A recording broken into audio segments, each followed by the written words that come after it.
अब आइए class start करते हैं। तो देख रहे हैं उदाहरण जो है दो पढ़ेंगे जो कि रियल नंबर से ही है। एक्सरसाइज 1.1 का इंट्रोडक्शन में ही ये है, ठीक है ना। तो देखते हैं उदाहरण। कह रहा है कि दर्शाइए कि प्रत्येक धनात्मक समपूर्णांक जो है 2q के रूप का होता है तथा प्रत्येक धनात्मक विषम पूर्णांक जो है 2q + 1 के रूप का होता है, जहां q क्या है, कोई भी पूर्णांक है।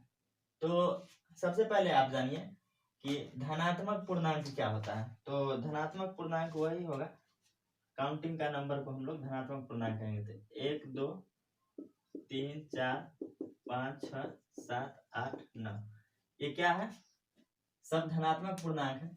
और उसमें से कह रहा है कि धनात्मक सम पूर्णांक जो है 2q के रूप का होता है। धनात्मक सम पूर्णांक आप देख लीजिए, 2 है, 4 है, 6 है और 8 है। तो ये क्या है, धनात्मक सम पूर्णांक है,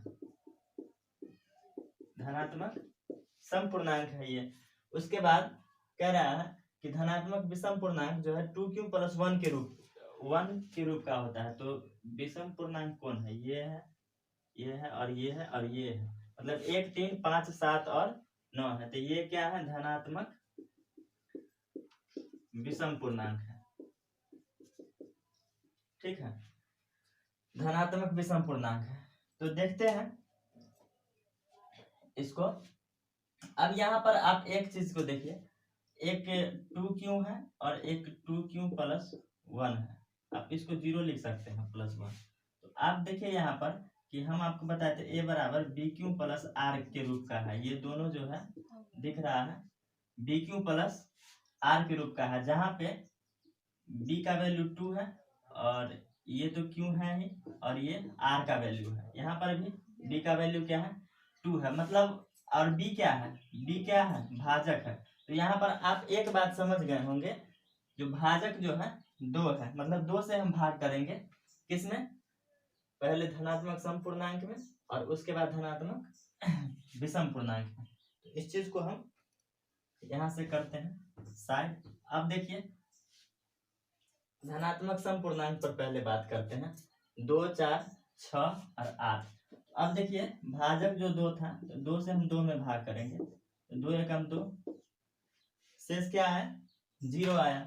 अब 4 में हम भाग करेंगे 2 से, तो 2 दूनी 4, शेषफल क्या आया, 0 आया।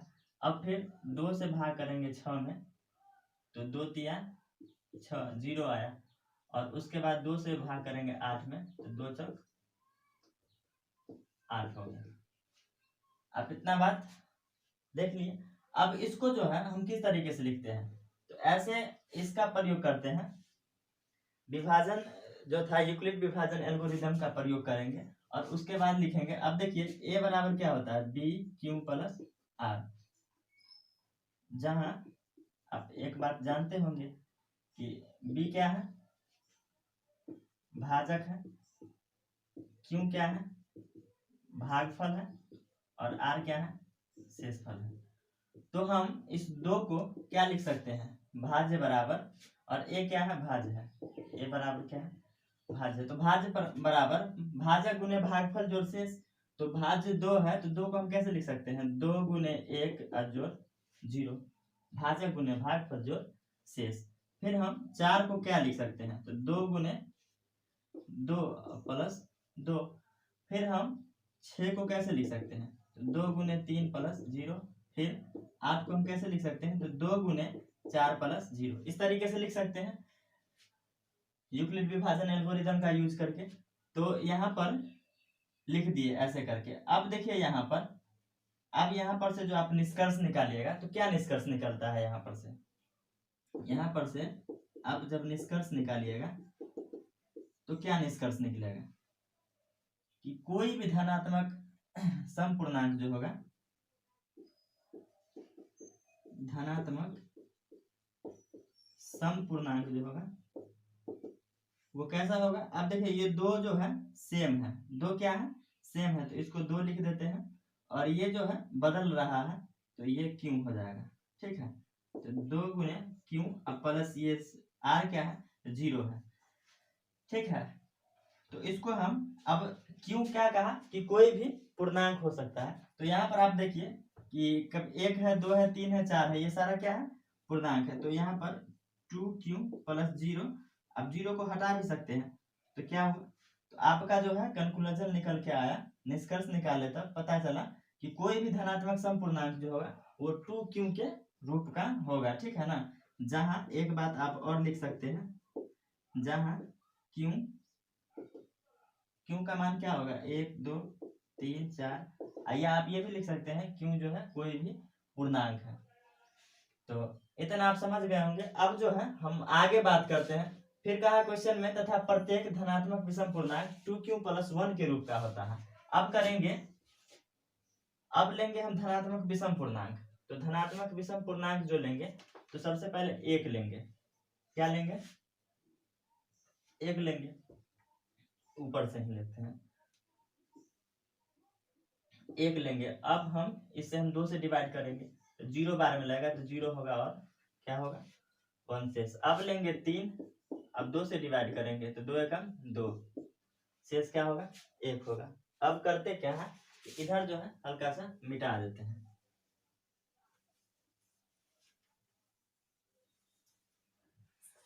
अब 5 लेंगे तो 2 से डिवाइड करेंगे तो 2 दूनी 4, 1, और उसके बाद 7 लेंगे तो 2 से डिवाइड करेंगे तो 2 तिया 6, 1, उसके बाद 1 है 9 भी ले लेते हैं तो 2 से डिवाइड करेंगे तो 2 तक 8, 1।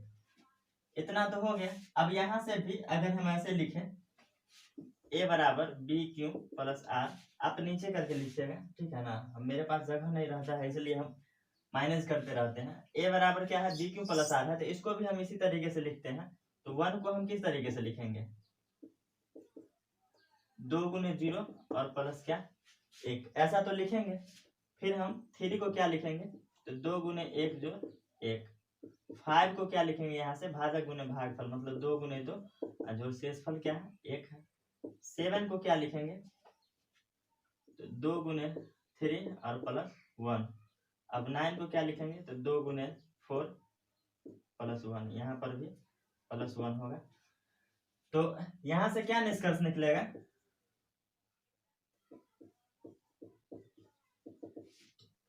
यहाँ से क्या निष्कर्ष निकलेगा कि कोई भी धनात्मक विषम पूर्णांक होगा, धनात्मक विषम पूर्णांक जो होगा। अब देखिए पहले तो 2 जो है वो तो सेम है, तो 2 सेम है। अब जो ये है वैल्यू बदल रहा है तो क्यों होगा, और रिमाइंडर कितना है, शेषफल 1 है। तो अब इसको क्या लिख सकते हैं, 2q + 1 लिख सकते हैं। ठीक है, जहां q क्या है, धनात्मक कोई भी पूर्णांक है। ठीक है, जहां q क्या है, कोई भी पूर्णांक है। तो इस तरीके से ये क्वेश्चन का जो है सॉल्व हो गया। अब आप एग्जाम में भी इस तरीके से लिख सकते हैं। तो हमने जो है दिखा दिया, आप भी दिखा सकते हैं। अगर आपको बात अगर समझ में नहीं आई होगी तो आप फिर से भी इस वीडियो को जो है पीछे करके आप देख सकते हैं, तो बहुत मजा आएगा देखने में। आप किसी भी चीज को रटिए नहीं, हम किसी और तरीके से भी बता सकते थे, लेकिन इस तरीके से बताने का मतलब ये है कि आप बातों को रटे नहीं, चीजों को रटे नहीं, सिर्फ समझें। तो अब करते हैं नेक्स्ट क्वेश्चन, एग्जाम्पल नंबर 3। तो अब बात करेंगे क्वेश्चन नंबर 3 पे, जो कि एग्जाम्पल का है एनसीईआरटी के मैथ से। दर्शाइए कि एक धनात्मक विषम पूर्णांक 4q + 1 या 4q + 3 के रूप का होता है। धनात्मक विषम पूर्णांक जो है 4q + 1 या 4q + 3 के रूप का होता है। अब आपको एक बात अच्छी से समझ में आ गया होगा कि यहाँ पर जो है 4 जो है क्या है, भाजक है।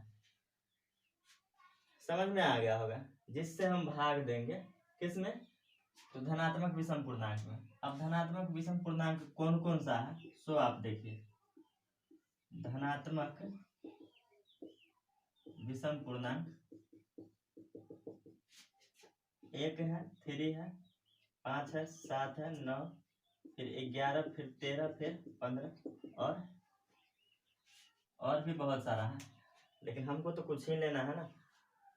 अब सब में करते हैं 4 से भाग करते हैं, 4 से इसलिए भाग करेंगे, अब देखिए ना a बराबर बी क्यू प्लस आर, इसी रूप का आता है 4q प्लस 1, तो यहाँ पर 4 क्या होगा, 4 क्या होगा, b होगा ना, और b हम भाजक को कहते हैं, तो हम 4 से हम सब में भाग करते हैं, तो 4 से अगर 1 में भाग करेंगे 0 टाइम में 0 होगा और शेषफल क्या होगा, 1 होगा।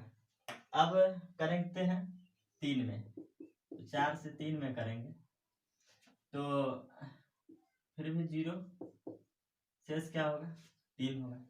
फिर 4 से करेंगे 5 में, तो 4 एकम 4, शेषफल क्या होगा, 1 होगा।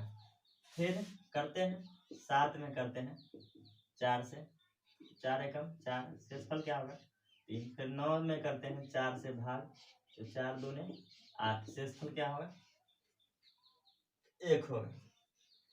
फिर और आगे चलते हैं तो 11 लेंगे, फिर 11 में 4 से भाग करेंगे, 4 दूनी 8, शेषफल क्या होगा, 3 होगा। फिर 13 लेंगे तो 4 से करेंगे तो 4 तिया 12, शेषफल क्या होगा, 1 होगा। तो अब हम इस सब को यूक्लिड विभाजन एल्गोरिथम का हम यूज करके हम उसी तरीके से लिख दें तो कैसा होगा। सो देखिए a बराबर जो होता है बी क्यू प्लस आर, भाज्य बराबर भाजक गुने भागफल जो शेष। तो अब यहाँ पर 1 को लिखते हैं, तो क्या लिखेंगे हम, 4 गुने 0, 4 गुने 0 जोड़ 1, भाजक गुने भागफल जोड़ 1, ठीक है। अब इसको लिखते हैं, तो 3 को हम कैसे लिखेंगे, 4 गुने 0 जो 3। 5 को कैसे लिखेंगे, तो 4 गुने 1 जो 1। फिर 7 को कैसे लिखेंगे, तो 4 गुने 1 जो 3, भाजक गुने भागफल जो शेष। फिर हम 7 के बाद हम 9 को कैसे लिखेंगे, तो 9 को हम लिखेंगे 4 गुने 2 जो 1, भाजक गुने भागफल जो शेष। फिर हम 11 को लिखेंगे, ठीक है। 11 को लिखेंगे, 11 को क्या लिखेंगे, 11 को भाजक गुने भागफल जो शेष, मतलब 4 गुने 2 जो 3। फिर 13 को कैसे लिखेंगे, तो 4 गुने 3 जो 1, 4 गुने 3 जो 1, 15 का भी कर ही लेते हैं, तो 4 तिया 12, 3 शेष हो गया। तो 15 को हम कैसे लिखेंगे, तो 4 गुने 3 जो 3। अब यहाँ पर देखिए, आप एक चीज गौर करिए, क्या यहाँ पर जो निष्कर्ष जो निकलेगा, कोई भी धनात्मक विषम पूर्णांक जो होगा, धनात्मक विषम पूर्णांक जो होगा वो कैसा होगा। अब देखिए यहाँ पर 4 तो सेम है ना, तो 4 सेम रहेगा, और इसके बदले क्या होगा, क्यों होगा, जहाँ क्यों क्या है, क्यों कोई भी पूर्णांक होता है, और आर क्या है, 1 है, तो ठीक है। या यहाँ पर देखिए 4 तो यहाँ पर है और क्यों है ये सब, और आर क्या है, 3 है, सेम है ना। तो आप इस चीज को ऐसे भी लिख सकते हैं, या 4q प्लस 1, या इसको गुना कर दिए 4q प्लस 3 के रूप में है यहाँ। तो कोई भी धनात्मक विषम पूर्णांक जो होगा, या तो 4q प्लस 1 के रूप का होगा, या 4q प्लस 3 के रूप का होगा, ठीक है। तो बस इतना ही था। अब हम नेक्स्ट क्लास में जो बात करेंगे वो नेक्स्ट क्लास में ही बात करेंगे, अभी नहीं बात करेंगे, ठीक है। तो आप लोग जो है नोट कर लीजिए, बेहद आसान क्वेश्चन है। फिर हम लोग मिलेंगे नेक्स्ट क्लास में। सो बाय।